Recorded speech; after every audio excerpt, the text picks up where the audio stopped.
মাদ্রাসায় চাকরি করতেন। নামাজ পড়ে বের হবে, ট্রেন চলে আসবে, তালবিলামরা বলছে মাওলানা আপনি নামাজ পড়ে যাবেন তো ট্রেনটা তো ছুটে যাবে। বলছে বাবু আল্লাহর প্রতি তাওয়াক্কুল ভরসা আমার আছে, আমাকে ট্রেন ছেড়ে যাবে না।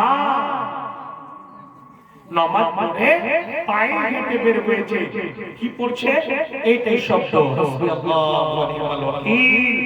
এইদিকে ট্রেন এসে লেগে গেছে, ট্রেন লেগে আছে, সময় মতো ট্রেনকে স্টার্ট দেবে, কিন্তু ট্রেন আর স্টার্ট হয় না।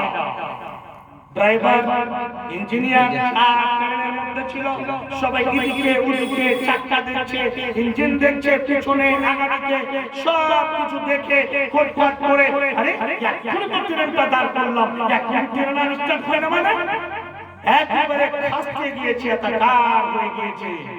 শেষের বেলাতে বেচারা ট্রেনের ড্রাইভার ডান দিকে বাম দিকে দেখে বসে আছে আর দেখছে হঠাৎ করে একজন সাদা পাঞ্জাবি মহিলাকে ছাতা হাতে ধরে হাঁটতে চলে আসে।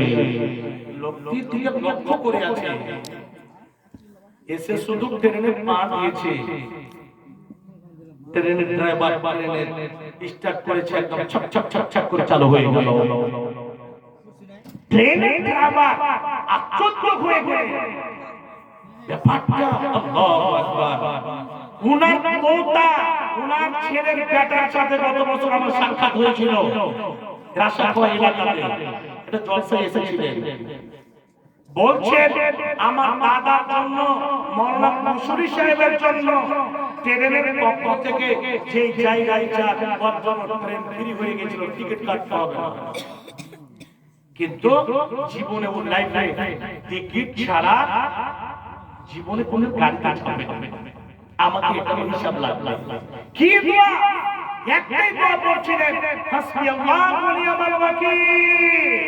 আল্লাহ তুমি আমার জন্য যথেষ্ট, আল্লাহ তুমি আমার জন্য যথেষ্ট।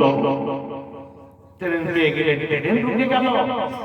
শেষের বেলাতে সেই আলেমটাকে একটা জমি নিয়ে কোনো বিবাদ ছিল, শেষের বেলায় তাকে কুপিয়ে মারা হয়েছিল, কিন্তু যারা মেরেছিল তাদেরকে দুনিয়াতে আল্লাহ দেখিয়ে দিয়েছিল এমন বেমারি হলো, এমন অসুখ হলো, গাদা থেকে বেশি চিৎকার করে মাকে মাকে মাকে মাকে মরে গেল।